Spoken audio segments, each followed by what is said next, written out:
तो फ्रेंड्स, इस वीडियो में आज हम लोग स्टार्ट करने जा रहे हैं हमारे बिजनेस स्टडीज का चैप्टर नंबर 5 जो कि है ऑर्गेनाइजिंग। इससे पहले आपको पता है मैंने आपके लिए प्लानिंग चैप्टर लेके आया और उसमें मैंने आपको काफ़ी सारी शॉर्ट ट्रिक्स पढ़ाई जिसकी मदद से मुझे पूरी उम्मीद है आपको आसानी से चैप्टर याद हो गया होगा।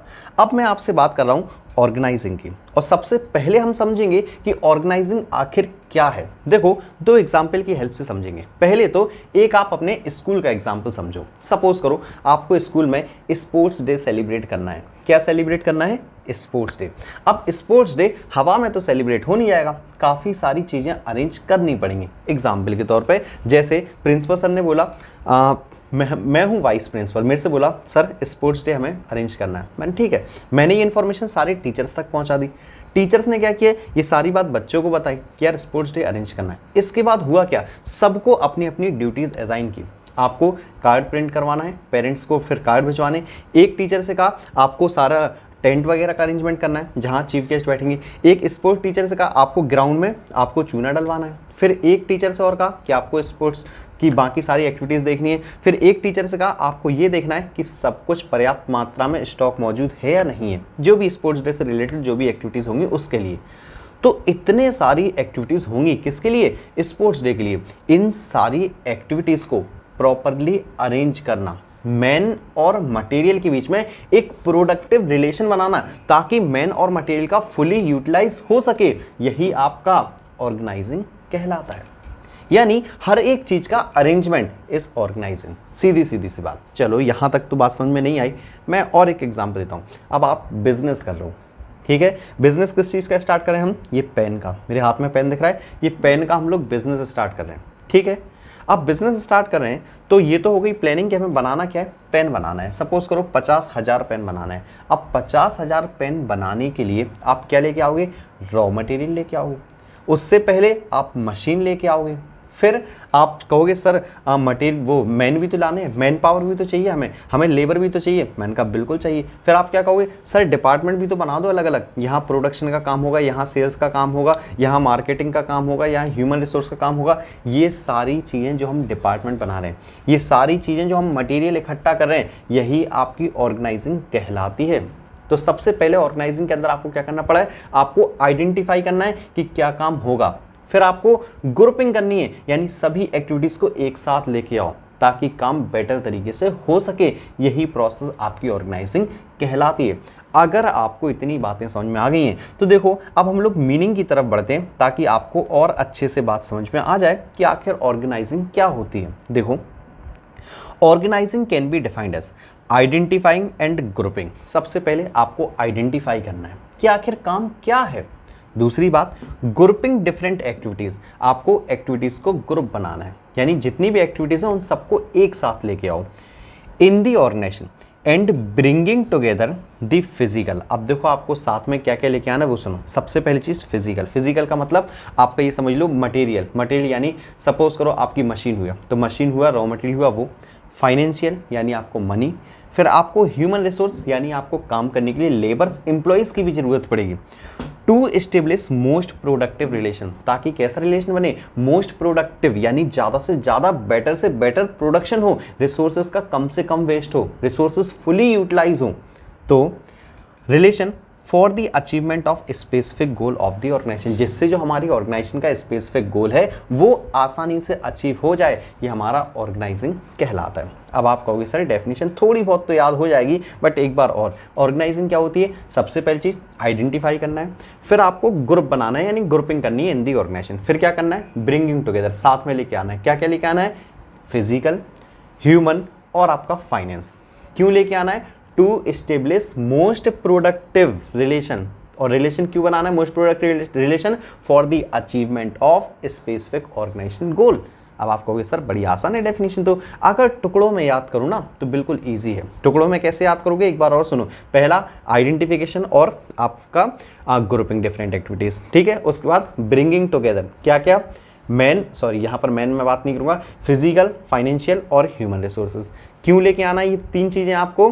To establish most productive relation. और मोस्ट प्रोडक्टिव रिलेशन भी क्यों बनाना है? ताकि जो ऑर्गेनाइजेशन का स्पेसिफिक गोल है वो अचीव हो सके।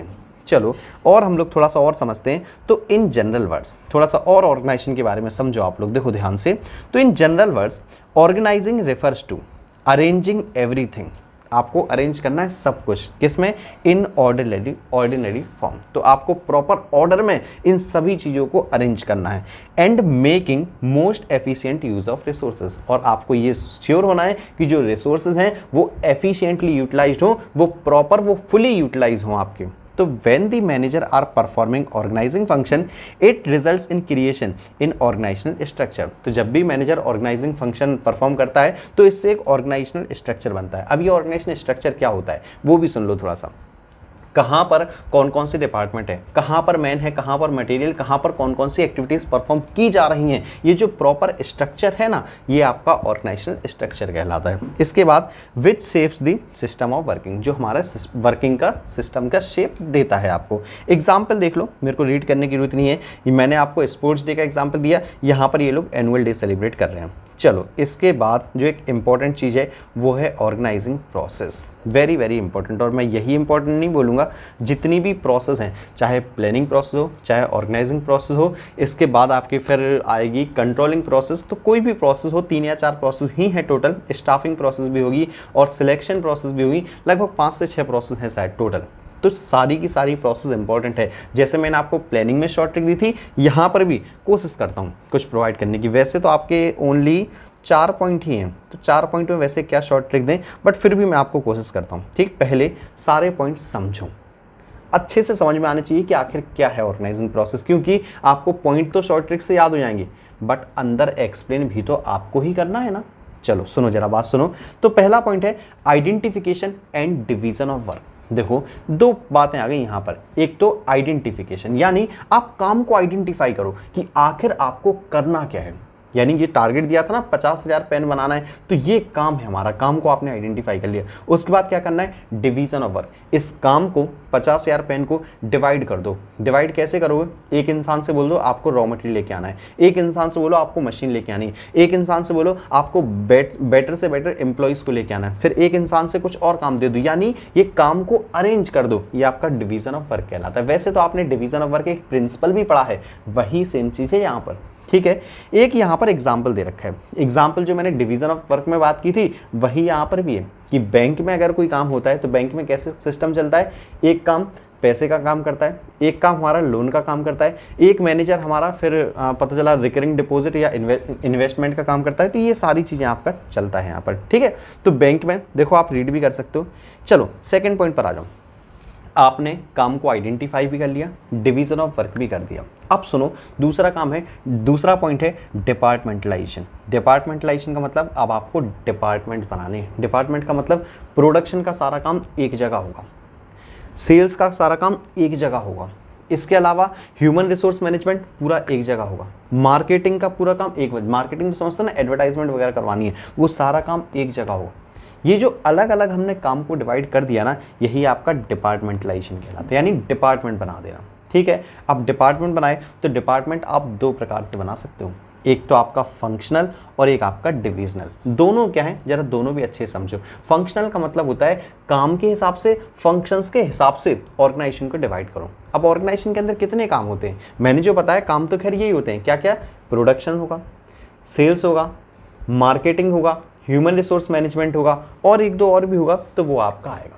ठीक, अगर आप काम के हिसाब से, यानी जैसे मैंने डिवाइड किया वैसे आप डिवाइड करते हो तो वो फंक्शनल डिपार्टमेंटलाइजेशन कहलाता है। यानी प्रोडक्शन एक जगह, सेल्स एक जगह, मार्केटिंग एक जगह, फिर आपका ह्यूमन रिसोर्स एक जगह और जो चीज़ बच गई वो आपकी एक जगह। ये आपका क्या है? फंक्शनल। दूसरा बात कर लेता हूँ डिविजनल। डिविजनल स्ट्रक्चर जनरली बड़ी ऑर्गेनाइजेशंस में बनाया जाता है, उन सारी ऑर्गेनाइजेशन में जिनमें काफ़ी सारे प्रकार के प्रोडक्ट्स बनाए जाते हैं। यानी यहाँ एक प्रोडक्ट नहीं है, अब कंपनी बड़ी है, 4 प्रकार के प्रोडक्ट हैं। 4 कौन कौन से हैं वो भी सुन लो। सपोज करो एक है सोप, एक है मेडिसिन, एक है टेक्सटाइल और एक है आपका, एक और कुछ भी ले लो आप, मेडिसिन हो गया, टेक्सटाइल्स हो गया, सोप हो गया, एक सपोज करो चलो शैम्पू ले लेता हूँ मैं। ठीक है, आपको सिर्फ समझाने के लिए शैम्पू ले लिया। अब क्या होगा, आपके शैम्पू के अंदर अलग अलग डिपार्टमेंट बनेंगे, जैसे प्रोडक्शन अलग, मार्केटिंग अलग, फिर आपका फाइनेंस अलग, फिर आपका ह्यूमन रिसोर्स अलग। ऐसे ही सोप के अंदर ये चारों आ जाएंगे, प्रोडक्शन, फिर मार्केटिंग, फिर फाइनेंस और फिर आपका ह्यूमन रिसोर्स। इसके अंदर भी ये चारों आपके, फिर प्रोडक्शन, फिर मार्केटिंग, फिर फाइनेंस और फिर ह्यूमन रिसोर्स, और टेक्सटाइल के अंदर भी ये चारों। तो आप देख रहे हो जब हमने डिवीजन के हिसाब से डिवाइड किया, डिवीजन समझते हो ना, जो मैंने आपको यहाँ बता दिया कि 4 प्रकार के प्रोडक्ट हैं, तो चारों के अंदर अलग अलग फंक्शन अपने अपने हिसाब से चलेंगे। जैसे शैम्पू के अंदर प्रोडक्शन चल रहा है, मार्केटिंग चल रहा है, फाइनेंस चल रहा है, ह्यूमन रिसोर्स चल रहा है। फिर सोप के अंदर उनका अलग डिपार्टमेंट चल रहे हैं सारे, तो इसके अंदर भी अपना प्रोडक्शन चल रहा है, अपना मार्केटिंग है, अपना फाइनेंस है, अपना सब कुछ है।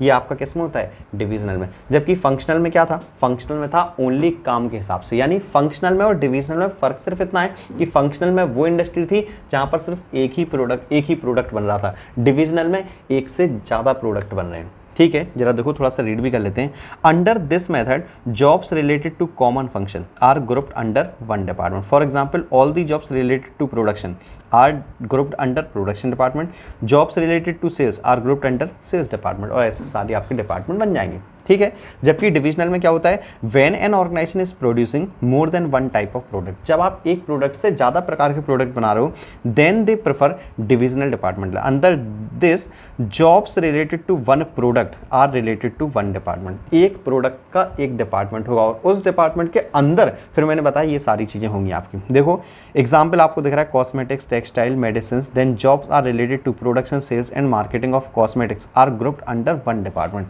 बाकी आप लोग सब लोग रीड कर सकते हो एक बार। इसके बाद आओ, तीसरा पॉइंट है हमारे पास असाइनमेंट ऑफ ड्यूटीज। चलो हम लोग, आपको मैंने बता चुका है, दो काम हम कर चुके हैं। दो काम कौन कौन से कर चुके हैं? पहला काम किया आइडेंटिफाई का और ग्रुप का, दूसरा काम किया डिपार्टमेंटलाइजेशन। चलो डिपार्टमेंट तो बन गए, अब तीसरा काम क्या करना है आपको? तीसरा काम करना है असाइनमेंट ऑफ ड्यूटीज। अब आपको ड्यूटीज असाइन करनी है। डिपार्टमेंट तो बना लिए, ड्यूटीज तो असाइन करो मैनेजर्स को कि अब किसको क्या काम करना है आखिर। ठीक है, डिपार्टमेंट बनाने के बाद तीसरा काम क्या है? Assignment of duties. तो सबको काम डिवाइड कर दो उनकी स्पेशलाइजेशन के हिसाब से। एक चीज याद रखना काम को डिवाइड करते टाइम कि किसी को भी ओवरबर्डन मत करना। ऐसा मत करना किसी को बहुत ज्यादा काम दे दिया, किसी को बहुत कम काम दिया। काम इस प्रकार से प्रोवाइड करना कि आपस में कोऑर्डिनेशन भी बना रहे डिपार्टमेंट्स में और काम भी ठीक तरीके से चलता रहे और किसी को भी ओवरबर्डन फील ना हो। देखो तो assignment of duties, after dividing the organization into specialized departments, each individual working in the different department is assigned a duty matching to his skill and qualification। तो स्किल और क्वालिफिकेशन के हिसाब से हर एक पर्सन को ड्यूटीज असाइन कर दो। उसके बाद the work is assigned according to ability of individuals. तो आपको काम कैसे देना है? इंडिविजुअल की एबिलिटी के हिसाब से। तो employees are assigned duties by giving them a document called job description. तो आपको उनको पहले एक डॉक्यूमेंट देना है जिसे हम क्या बोलेंगे? जॉब डिस्क्रिप्शन, जिसमें जॉब से रिलेटेड सारी टर्म्स और कंडीशंस लिखी हुई होंगी। तो this documents clearly defines the content and responsibility related to the job. तो जो आपको जॉब प्रोवाइड की है उसकी क्या क्या कंटेंट्स हैं, क्या क्या रिस्पॉन्सिबिलिटीज हैं, वो जॉब डॉक्यूमेंट्स में लिखी हुई होंगी। अब आपसे एक नंबर में पूछा जा सकता है what do you mean by job document, तो शायद अब आप एक्सप्लेन कर दोगे। चलो एक फोर्थ पॉइंट की और मैं आपसे बात करता हूँ, इस्टेब्लिशिंग रिपोर्टिंग रिलेशनशिप। अब आपको एक लास्ट काम करना है, रिपोर्टिंग रिलेशनशिप। अब सोचो मेरी ऑर्गेनाइजेशन के अंदर 50 एम्प्लॉयज़ थे, मैंने सबको काम असाइन कर दिया। अब अकेले काम असाइन करने से काम हो जाएगा? मैंने जो काम दिया है उनमें कहीं कोई उन्हें समस्या भी आ सकती है, तो किससे पूछेंगे? मेरे से। काम कंप्लीट हो जाएगा, किससे रिपोर्ट करेंगे? मेरे को। तो यही तो आपकी रिपोर्टिंग रिलेशनशिप कहलाती है कि कौन किसको जाके रिपोर्ट करेगा, काम कंप्लीट होने पे, काम इनकम्प्लीट होने पे, या कहीं कोई समस्या आने पर। तो देखो in the fourth step of organising process all the individuals are assigned some authority matching to the job they have perform. तो जॉब परफॉर्मेंस के हिसाब से उनको आप अथॉरिटीज दोगे। अथॉरिटी का मतलब पावर टू टेक डिसीजन। तो मैंने सबको काम दे दिया, सबको कुछ ना कुछ अथॉरिटीज प्रोवाइड कर दी। तो the assignment of the authority result in creation of superior subordinate relationship. इससे क्या होता है? सुपीरियर सबऑर्डिनेट रिलेशन क्रिएट होता है। सुपीरियर सबऑर्डिनेट क्या होता है? जो हेड होता है, जैसे मैं हूं तो मैं सुपीरियर हूं, जो मेरे अंडर में, जो मेरे नीचे जो वर्कर्स काम कर रहे हैं वो मेरे सबऑर्डिनेट्स हैं। ठीक है, तो इनके बीच में रिपोर्टिंग रिलेशनशिप। इसके बाद देख लो द इंडिविजुअल और higher authority become the superior and with less authority become subordinate. तो ये बात तो मैंने आपको बता दी, हायर अथॉरिटी आपकी सुपीरियर, लेस अथॉरिटी आपके सबऑर्डिनेट। तो with the establishment of authority managerial hierarchies get created. तो इससे मैनेजरियल हायरकी भी क्रिएट होती है। मैनेजरियल हायरकी समझ के आप लोग स्केलर चेन याद करो, इन्फॉर्मेशन पास करने के प्रॉपर सीक्वेंस, तो वो भी यहाँ पर क्रिएट होगी। और बाकी लिखा भी है principle of scalar chain follows the hierarchy. तो इसके बाद अब आपको मेरे ख्याल से 4 पॉइंट समझ में तो आ गए होंगे। 4 पॉइंट जल्दी सुनो।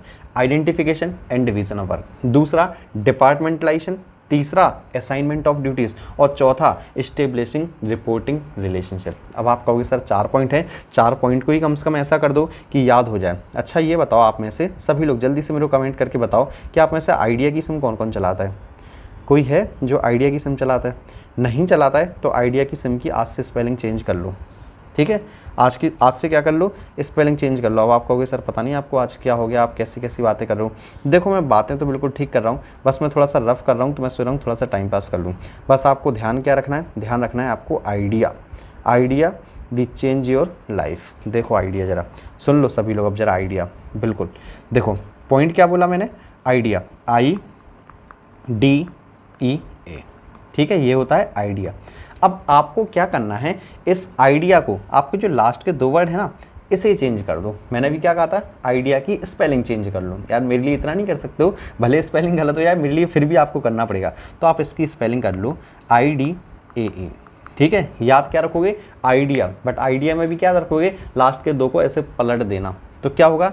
Identification and division of work, departmentalisation, फिर ए से क्या था, ए से तो मैं खुद भी भूल गया क्या था। तो ए से था असाइनमेंट ऑफ ड्यूटीज़, और ई से था आपका एस्टेब्लिशिंग रिपोर्टिंग रिलेशनशिप। तो मेरे ख्याल से अब आपको याद हो जाएगा क्या है, ID और आइडिया होता है, तो IDEA कर लो इसे। लास्ट में बस 2 वर्ड आप ऐसे घुमा दो, ठीक है? तो अब देखो कौन कौन से हो गए, identification and division of work, departmentalisation, और ये है असाइनमेंट ऑफ ड्यूटीज़, और ई से एस्टेब्लिश रिपोर्टिंग रिलेशनशिप। तो आप अगर ये ऐसे याद रखोगे ना, शॉर्ट ट्रिक का मतलब सिर्फ यही रहता है कि सारे के सारे पॉइंट बिल्कुल माइंड में रहने चाहिए। जब आपसे पूछें तो आप बिल्कुल फेंक के मार दो सारे के सारे पॉइंट, तो याद क्या रहेगा। अब आपसे कोई भी कुछ कहे ना कि भाई ऑर्गेनाइजिंग प्रोसेस सुना दो, तो आप क्या बोलोगे? बोलोगे भाई आइडिया। वो कहेगा आइडिया ये क्या है, उससे कहना रुक पहले स्पेलिंग भी चेंज कर इसकी। IDEA होता है, इसे AE कर लो। तो IDEA, I से identification and division of work, D से डिपार्टमेंटलाइजेशन, A से असाइनमेंट ऑफ ड्यूटी, और E से एस्टेब्लिशिंग रिपोर्टिंग रिलेशनशिप। आप लोग बहुत बहुत धन्य। अब आपको याद हो गया है तो ठीक है, याद नहीं हो गया है तो एक बार कमेंट बॉक्स में लिख के भेजना मेरे को सभी लोग, ठीक है? कमेंट बॉक्स में क्या लिख के भेजना है ये भी सुन लो। I फॉर ये होता है, D फॉर ये होता है, A फॉर ये होता है, E फॉर ये होता है। सब कुछ लिख के भेजना, लिख के भेजोगे पक्का याद हो जाएगा। अब जरा बात सुनो, इंपॉर्टेंस और सिग्निफिकेंस ऑफ ऑर्गेनाइजिंग। अब ऑर्गेनाइजिंग क्यों जरूरी है, क्यों इंपॉर्टेंट है ऑर्गेनाइजिंग? जरूरी है क्या ऑर्गेनाइजिंग? बिना ऑर्गेनाइजिंग के काम नहीं चलेगा क्या? याद रखना, बिना ऑर्गेनाइजिंग के काम नहीं चलेगा। जब तक आप मेन मटेरियल एक्टिविटीज़ को ग्रुपिंग ना करो, जब तक कैसे काम चलेगा? तो क्यों इंपॉर्टेंट है वो भी सुन लो। सबसे पहली चीज, बेनिफिट इन स्पेशलाइजेशन। स्पेशलाइजेशन समझते हो, आप किसी काम में स्पेशलाइज हो जाओ, परफेक्ट हो जाओ, ये आपका स्पेशलाइजेशन कहलाता है। तो अगर आपने ऑर्गेनाइजिंग अच्छी की है तो आप में स्पेशलाइजेशन क्रिएट होगी। आप जिस काम को बहुत बेटर तरीके से करोगे, उस काम में, उस फील्ड में आप स्पेशलाइज्ड हो जाओगे। तो पहला पॉइंट। दूसरा, क्लियरिटी इन वर्किंग रिलेशनशिप। काम में क्लियरिटी रहेगी, कौन किसको रिपोर्ट करेगा, अगर कहीं कोई गलती हुई तो कौन बताएगा, वो चीज़ क्लियर रहेगी। ऑप्टिमम यूटिलाइजेशन ऑफ रिसोर्सेज, जिसे हम बोलते हैं फुलर यूटिलाइजेशन ऑफ रिसोर्सेज, संसाधनों का अच्छी तरीके से उपयोग। ठीक, फुलर यूटिलाइजेशन आपको एग्जाम्पल याद होगा, मैंने एक बार आपको बताया था, एक मशीन जिसकी कैपेसिटी एक दिन में 100 पेन बनाने की है, अगर दिन भर में आप उससे 100 पेन बना रहे हो, तभी हम बोलेंगे कि रिसोर्सेज फुली यूटिलाइज हो रहे हैं। लेबर की कैपेसिटी के हिसाब से उनसे काम करवाओ, उनसे फुली उनसे सेटिस्फैक्शन लो, तब आपका कहलाता है ऑप्टिमम यूटिलाइजेशन ऑफ रिसोर्सेज। उसके बाद आओ एडॉप्शन टू चेंज। एडॉप्शन का मतलब चांसेस, कि अगर आपको कोई चेंजेस करना चाहते हो ऑर्गेनाइजेशन में, तो एक बेटर ऑर्गेनाइजिंग के द्वारा ही आप चेंजेस कर सकते हो। इसके बाद इफेक्टिव एडमिनिस्ट्रेशन। एडमिनिस्ट्रेशन का मतलब शासन। शासन तो समझते हो यार, मैं टॉप लेवल मैनेजमेंट हूँ, तो मुझे शासन चलाना है ना अपनी ऑर्गेनाइजेशन के ऊपर, तो मैं बेटर कंट्रोल कैसे रख पाऊंगा, ये आपका कहलाता है इफेक्टिव एडमिनिस्ट्रेशन। तो अगर आपकी ऑर्गेनाइजिंग बढ़िया है तो आप एडमिनिस्ट्रेशन अच्छा रख पाओगे। उसके बाद एक्सपेंशन एंड ग्रोथ, तो आपको पता है एक अच्छी ऑर्गेनाइजिंग के द्वारा आप एक्सपेंड भी कर सकते हो, आप ग्रोथ भी कर सकते हो, लेकिन ऑर्गेनाइजिंग बढ़िया होनी चाहिए, मैन एंड मटेरियल प्रॉपर तरीके से काम करना चाहिए। और उसके बाद last development of personal, personal का मतलब यहाँ पर एम्प्लॉयज़ के डेवलपमेंट के लिए भी आपको ऑर्गेनाइजिंग बहुत ज़रूरी है। अब आप कहोगे सर पॉइंट्स के एक्सप्लेनेशन तो बड़े आसान है, बट हम इसे याद कैसे रखेंगे, इसके लिए भी सुन लो, क्योंकि आप लोग बहुत जल्दी घबराने लगते हो, है ना। तो ज़रा इसके लिए सुन लो, बात सुनो और ध्यान से लिख भी लो आप सभी लोग। क्या लिखोगे? एडमिनिस्ट्रेशन। एडमिनिस्ट्रेशन का मतलब शासन। तो एडमिनिस्ट्रेशन के यानी शासन के डेवलपमेंट तो समझते हो ना, बढ़ाना है हमें। तो एडमिनिस्ट्रेशन के डेवलपमेंट, एक्सपेंशन और आज तो हिंदी में लिख रहा हूँ मैं, और बेनिफिट्स के लिए। अभी तक सुन लो, एडमिनिस्ट्रेशन यानी हमारा जो शासन प्रबंध है, जिस प्रकार से हम लोग चला रहे हैं अपनी ऑर्गेनाइजेशन, तो एडमिनिस्ट्रेशन के डेवलपमेंट, एक्सपेंशन और बेनिफिट, तीनों बात लगभग सेम है। डेवलपमेंट आप बढ़ा रहे हो, एक्सपेंशन यानी एक्सपेंड करना, और बेनिफिट्स यानी फ़ायदा। तो एडमिनिस्ट्रेशन के डेवलपमेंट, एक्सपेंशन और बेनिफिट्स के लिए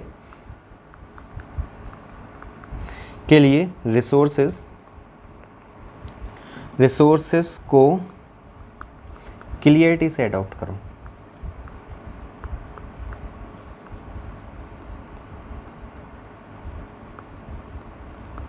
पहले लाइन याद करो, मेरे साथ जल्दी से 3 बार बोलो। एडमिनिस्ट्रेशन के डेवलपमेंट, एक्सपेंशन और बेनिफिट्स के लिए क्या कहोगे? एडमिनिस्ट्रेशन के डेवलपमेंट, बेनिफिट और एक्सपेंशन के लिए। जल्दी से याद कर लो, 3 बार बोलो। एडमिनिस्ट्रेशन के डेवलपमेंट, एक्सपेंस और बेनिफिट के लिए रिसोर्सेज को क्लियरिटी से अडॉप्ट करो। मेरे ख्याल से अगर आप ये एक लाइन याद कर लो ना, तो आपको ये पूरे पॉइंट कहीं भी पढ़ने की और याद करने की ज़रूरत नहीं है। पॉइंट आसान है, एक्सप्लेनेशन आप लिख दोगे, बट याद कैसे रखोगे? जब केस स्टडी आती है ना, तो आपसे पूछा जाता है इंपॉर्टेंस का कौन सा पॉइंट मिसिंग है इसमें, तब आपको जब सारे पॉइंट याद रहेंगे तब तो आप बता पाओगे कौन सा मिसिंग है। तो आपको याद कैसे रखना है? एडमिनिस्ट्रेशन के डेवलपमेंट, एक्सपेंसेस और बेनिफिट्स के लिए रिसोर्सेज को क्लियरिटी से अडॉप्ट कर लो। रिसोर्सेज को यानी संसाधनों को अडॉप्ट करना है, वो भी कैसे? क्लियरिटी से। एक बार और बोलो जरा। तो एडमिनिस्ट्रेशन के डेवलपमेंट, एक्सपेंशन और बेनिफिट के लिए रिसोर्सेज को क्लियरिटी से अडॉप्ट करो। देखो याद कैसे रखना है। एडमिनिस्ट्रेशन, तो आपको पहला पॉइंट तो नहीं दिख रहा होगा, बट आपको दिख रहा होगा इफेक्टिव एडमिनिस्ट्रेशन। फिर डेवलपमेंट, तो आपको पॉइंट दिख रहा होगा डेवलपमेंट ऑफ पर्सनल। फिर है एक्सपेंशन, तो एक्सपेंशन एंड ग्रोथ। फिर है बेनिफिट्स, तो बेनिफिट्स इन स्पेशलाइजेशन। फिर रिसोर्सेज, तो optimum utilisation of resources. Clarity से क्लियरिटी इन वर्किंग रिलेशनशिप, और एडॉप्ट, तो एडॉप्शन ऑफ चेंज।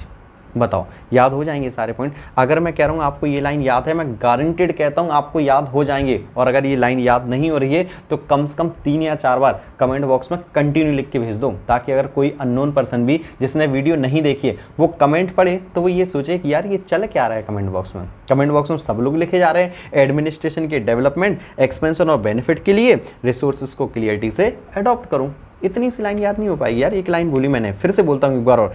एडमिनिस्ट्रेशन के डेवलपमेंट, एक्सपेंशन और बेनिफिट्स के लिए रिसोर्सेज को क्लियरिटी से अडॉप्ट करो। तो फ्रेंड्स, इस वीडियो में फ़िलहाल इतना ही। मिलता हूँ मैं आपसे बहुत ही जल्द नेक्स्ट वीडियो में। अगर आपको वीडियो अच्छी लगी हो, हमारे कुछ शॉर्ट ट्रिक्स अच्छी लग रही हो, तो जल्दी से वीडियो को लाइक कर दें, कमेंट कर दें और मुझे बताएं अपने ओपिनियंस। चलो मिलता हूँ मैं आपसे नेक्स्ट वीडियो में।